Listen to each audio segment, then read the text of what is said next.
Hey folks, it's Tom, your Frugal Prepper. Just a quick video. I've been really busy. We put a transmission in the Buick Lucerne, and I got to redo brake sets, that red one that I got from my mom.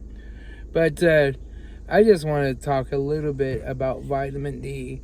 Wow, we have this crisis lately of people with just low vitamin D. And just, some basics, right? How does the body make vitamin D?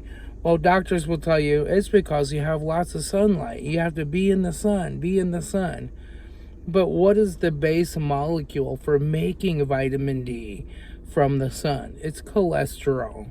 Cholesterol that you eat and cholesterol that your liver makes. It doesn't matter if your liver makes it or you eat it, but it's the basis for making vitamin D. So if you have low cholesterol, if you're taking all these statins to lower your healthy cholesterol, and the statins leave the broken glycated oxidized ones in your body and they just remove the healthy, then all of a sudden vitamin D gets low, testosterone gets low, estrogen gets low, you don't want sex anymore, you can't get it up anymore, and you just have all these muscle cramps because you can't make coenzyme Q10 anymore, right? And you have all these side effects from it, but the main one is it lowers your LDL, which transports the cholesterol throughout your body and helps it to make things like vitamin D. Okay, now you're like, well, my liver can make the cholesterol, so even if I'm not eating it, I'm not taking a statin, but I'm not eating it, but my liver makes it.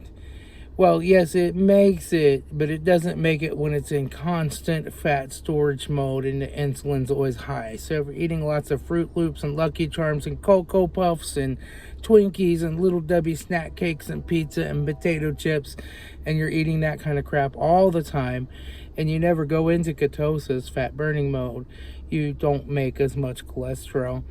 You make enough probably to live, but your vitamin D needs extra, right?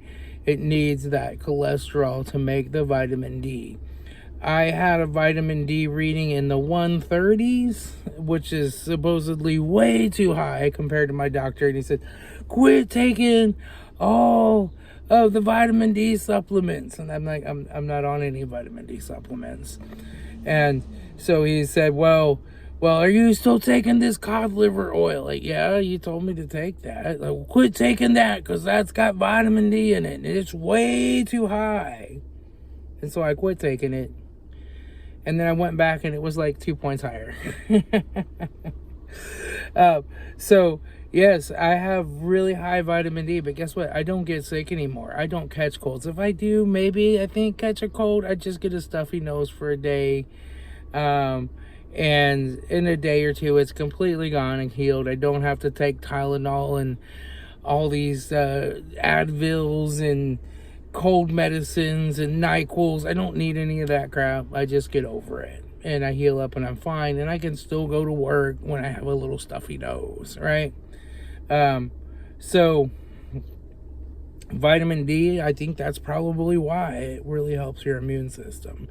So, don't do statins, get plenty of sun, eat lots of saturated fat and cholesterol, and keep your carbohydrates low. At least if you have some carbohydrates, don't then eat again 2-3 hours later.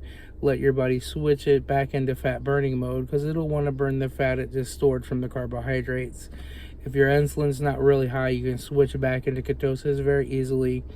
You just don't get like really hungry and you go into fat burning mode. And maybe you had some carbs for breakfast. You had a piece of toast, some stuff on a shingle, for breakfast, or biscuits and gravy or whatever, and then you just skip lunch and you won't be hungry because you switch right back into ketosis mode and you eat that night.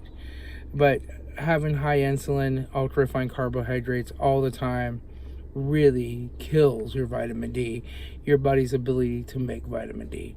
All right, that's all I got. I got to get back to work. I'm at lunch and I just decided I'd make a quick video. I'll talk to you all later.